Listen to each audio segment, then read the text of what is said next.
Hello students, today we will be studying the next chapter, chapter number 4, Animal Kingdom.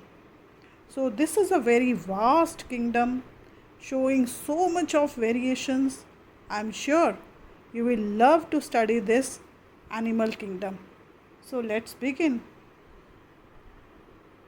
Since Animal Kingdom is so vast, in today's lecture we will be studying various criteria for classifying the animals, which may be level of organization, symmetry, cell organization, nature of coelom, segmentation and notochord. Okay, so we'll be studying these criteria. So let us begin with the most important criteria, which is the level of organization. At what level the body is organized.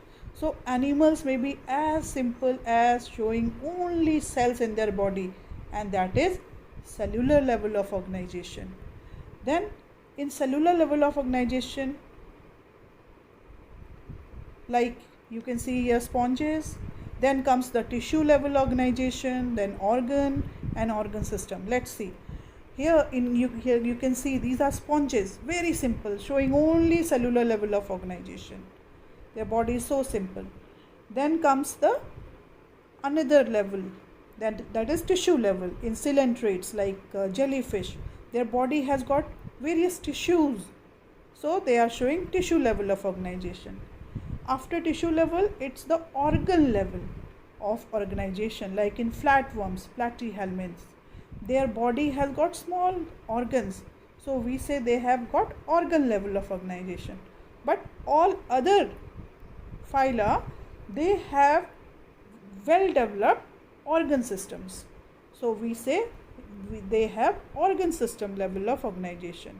So like in human beings we have digestive system, circulatory system, then skeletal system, which shows so much of variation. But this organ system level also may be as simple as in case of earthworm or the arthropoda, mollusca, even echinodermata, and the most highly developed animals, notochords or chordata. They have got more complex body organization. So if you take about this digestive system, it may be very simple, like incomplete digestive system, as in case of planaria, flatworm. They have the same opening which functions, which performs the function of ingestion as well as egestion.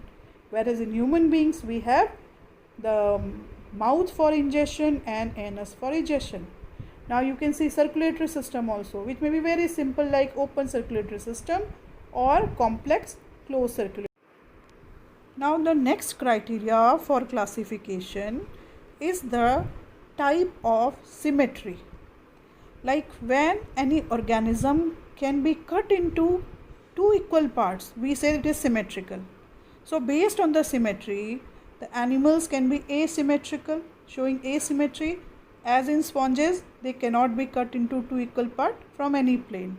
Whereas radial symmetry, as shown by coelentrata, ctenophora and echinodermata, they can be cut into two equal parts from any plane. Whereas in bilateral symmetry, the organisms can be cut into two equal parts only from one plane. Now let's take another criteria for classification, which is called cell organization. Based on cell organization, the animal can be diploblastic or triploblastic. In diploblastic, there are only two germinal layers in the embryo. The outer is called ectoderm and inner is called endoderm, as shown by platyhelminths. Whereas higher animals, they are triploblastic. They have three germinal layers in the embryo. The middle is called mesoderm, which is surrounded by ectoderm outside and inner endoderm. Next criteria is nature of coelom. Coelom is a cavity which must be surrounded by a mesoderm layer.